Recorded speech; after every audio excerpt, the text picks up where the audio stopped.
국내 발생 신규 확진자는 1,030명이고 해외 유입 사례가 16명으로 총 누적 확진자 수는 58,725명입니다. 이 중에는 수도권 임시선별검사소에서 검사한 48,512건 중 확진된 119명이 포함되어 있고 의심신고 검사자 건수를 다 합하여 어제 총 검사 건수는 10만 8,386건의 검사가 이루어졌습니다. 신규로 1,435명이 격리 해제되어 현재 17,163명이 격리 중입니다. 위중증 환자는 330명이고 어제는 안타깝게도 40명의 사망자가 발생하였습니다.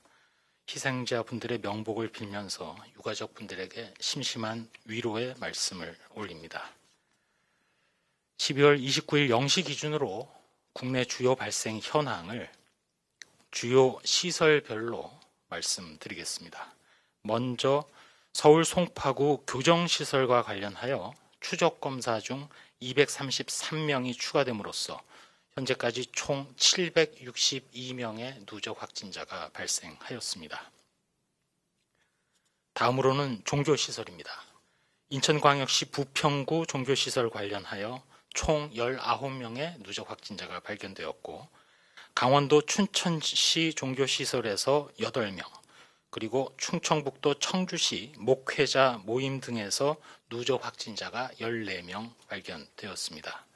역시 충청북도 청주시의 종교시설과 관련해서 총 10명의 확진자가 발견되었고 대구광역시 동구의 종교시설 관련해서 13명이 추가되어 12월 24일 이후 총 누적 확진자 수는 63명입니다. 경상북도 구미시의 종교시설과 관련해서 총 10명이 추가되어 현재까지 누적해서 82명의 확진자가 발견되었습니다. 다음으로 의료기관 및 복지시설 등입니다. 먼저 서울 구로구 요양병원 요양원과 관련해서 총 175명의 누적 확진자가 발견되었고 경기도 부천시 의료기관 관련하여 총 11명의 확진자가 발견되었습니다. 서울특별시 송파구 장애인 복지시설 관련해서 총 60명의 누적 확진자가 발견되었고 광주광역시 북구 요양원과 관련하여 12월 27일 이후 접촉자 조사 중 8명이 추가됨으로써 총 59명이 발견되었습니다. 다음으로 사업장으로 경기도 이천시에 소재한 물류센터와 관련하여 총 21명의 누적 확진자가 현재까지 발견되었습니다. 잠시 코로나19의 국외 발생 동향을 말씀을 드리면 전 세계적 유행이 지속됨에 따라 세계보건기구의 12월 28일 기준으로 누적 확진자가 7,970만 명, 8천만 명을 목전에 두고 있고 누적 사망자 수가 176만 명으로 결국 전 세계 총 인구의 적어도 1% 이상이 코로나19 환자로 확진된 상황입니다. 이 중 발생 규모가 큰 몇몇 주요 국가의 발생 상황을 보면 미국이 1,880만 명의 환자에 약 33만 명이 사망하였고 인도가 1,000만 명, 프랑스가 250만 명, 영국이 약 230만 명 등 각 확진자가 발견되었습니다. 이러한 해외 상황과 함께 저희 중앙방역대책본부에서는 최근 영국발로 입국한 확진자 3명의 검체에서 변이 바이러스가 확인되었음을 이미 말씀드린 바 있습니다. 역학조사 결과 접촉자는 현재까지 총 17명으로 모두 기내 접촉자이며 승무원이 12명, 승객이 5명입니다. 현재까지 잠복기가 다 끝난 것은 아니지만 검사 결과는 모두 음성으로 확인되었고 자가격리 및 증상을 철저히 모니터링하고 있습니다. 이러한 코로나19 변이 바이러스의 국내 유입 차단을 위해서 발열 기준을 강화하고 격리 해제 전 진단 검사를 확대하며 영국발 항공편을 1월 7일까지 한시적으로 중단하면서 PCR 음성 확인서 제출 의무화, 그리고 비자 발급 제한 등의 조치를 영국 및 남아공에 대해서 실시하고 있습니다. 동시에 확진자에 대해서는 변이 바이러스 유무를 확인하기 위해서 전장 유전체 분석을 계속 진행하고 있습니다. 다음으로는 연구개발 분야의 치료제 및 백신 개발 현황 등을 설명드리겠습니다. 먼저 렘데시비르와 관련해서는 전체 99개 병원에 2,450명의 환자에게 공급이 되었습니다. 국내에서 현재 임상 2상을 12개 의료기관을 대상으로 진행하고 있는 혈장 치료제는 목표로 하는 60명의 임상시험 환자에 대해서 현재 53명의 환자에게 투약이 완료되었습니다. 다음으로 항체 치료제 임상시험과 관련하여 현재 임상 2상의 결과 분석 후에 조건부 승인을 신청하고 동시에 그 결과를 토대로 앞으로 3상 임상시험을 진행할 예정으로 있습니다. 동건에 대해서는 식품의약품안전처에서 별도로 자세히 바로 말씀드리겠습니다. 또한 항체 치료제와 관련해서 임상시험과는 별개로 의료 현장에서 환자 치료를 위해서 의료진의 의도와 또 환자의 동의에 따라 항체 치료제의 치료 목적 사용이 식약처로부터 2건 승인되어 각각 투약되었습니다. 지난 12월 11일에 서울 아산병원, 12월 22일에 인제대학교 상계 백병원이 그 대상입니다. 또한 질병관리청 국립보건연구원에서는 국내에서 개발 중인 코로나19 DNA 백신의 국내 임상시험의 면역 원성 분석을 지원합니다. 이 부분 관련해서는 중화항체 그리고 T세포의 면역 반응 측정 등을 임상시험 종료 시까지 최우선하여 지원하고 진행할 예정으로 있음을 말씀드리면서 이러한 치료제 그리고 백신의 임상시험에 있어서 가장 중요한 점은 환자의 모집, 또 백신의 경우에는 자원자의 모집으로 이를 극복하기 위한 다양한 방안을 추가로 마련하고 있으며 임상에 참여하는 의료기관 그리고 의사분들을 비롯한 의료진들의 적극적인 참여와 협조를 계속 부탁드립니다.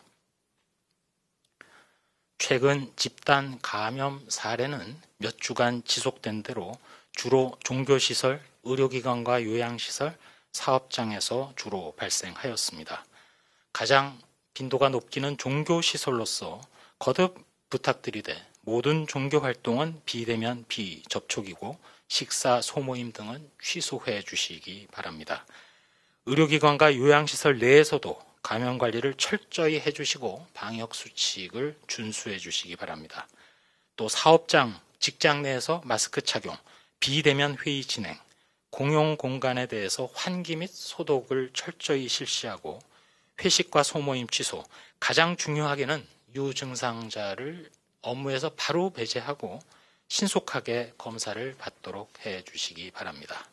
이와 관련하여 행정안전부에서 운영 중인 안전신문고에서는 아직도 실내 체육시설 및 유흥시설에서 출입문을 잠근 채 손님들로 하여금 시설을 이용하도록 하였다가 신고가 된 경우도 있고 또 종교시설에서도 20명 이내에 대면 예배가 가능하다고 안내를 함으로써 사실상 대면 예배를 한 사례 등이 신고되었습니다.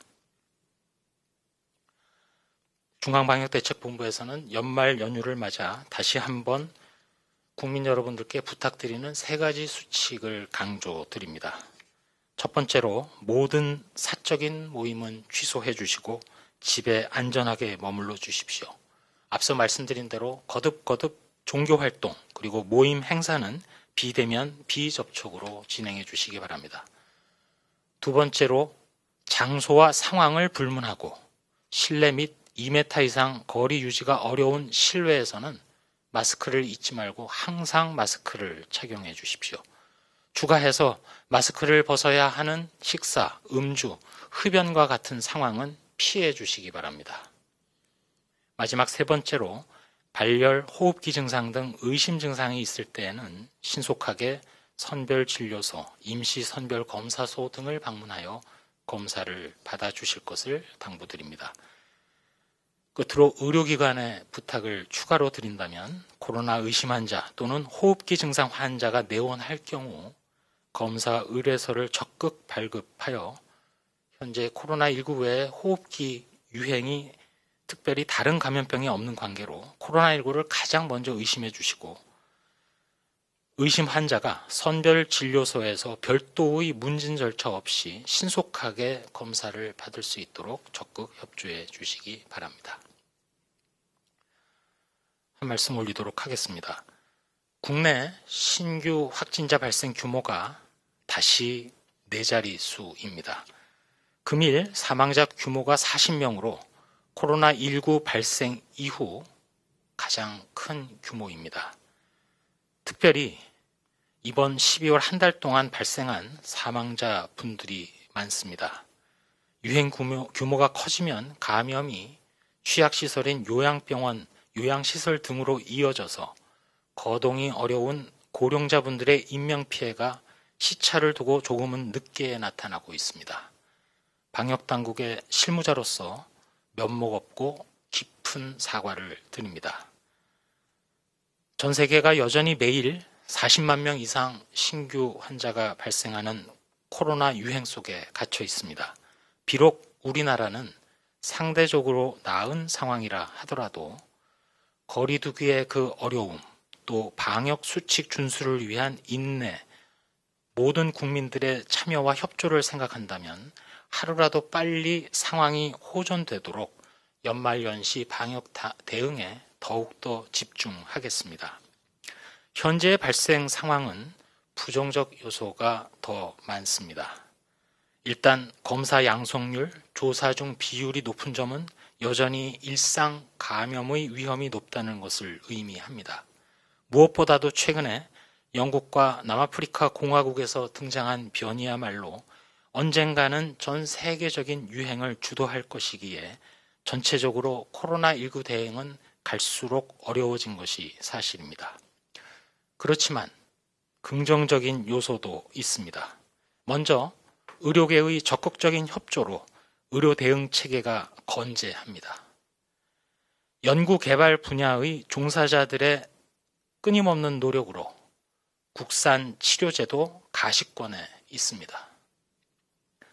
역학적으로 보면 작업장이나 다중이용시설 등에서 신규 발생이 감소하고 있고 전체적으로 재생산 지수도 감소 추세입니다. 이는 거리두기가 효과를 보이기 시작한다는 반증입니다. 동시에 국민들께서 희생하고 단합해 주신 결과입니다.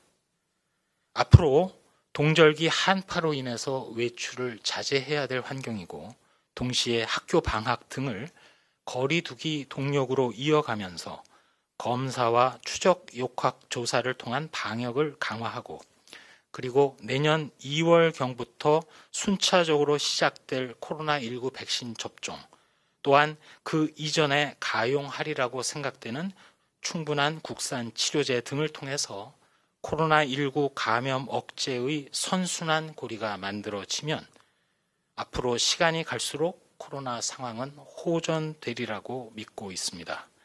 언젠가는 반전도 될 것이라고 조심스럽게 기대를 해보고 그렇게 되도록 최선을 다하겠습니다. 금년 2020년을 돌아보면 브리핑 할 때마다 숫자로만 언급되는 사망자 통계가 가장 가슴 아픕니다. 결국 방역 대책을 열심히 하는 최종 목표는 귀중한 생명을 지키는 것인데 희생자가 갈수록 증가하기 때문에 이 점이 가장 힘들고 송구한 마음입니다. 다시 한번 모든 유가족 분들에게 깊은 위로의 말씀을 드리면서 저희 방역당국 코로나19 희생자 규모가 최소화되도록 모든 역량을 집중하고 각고의 노력을 계속하겠습니다.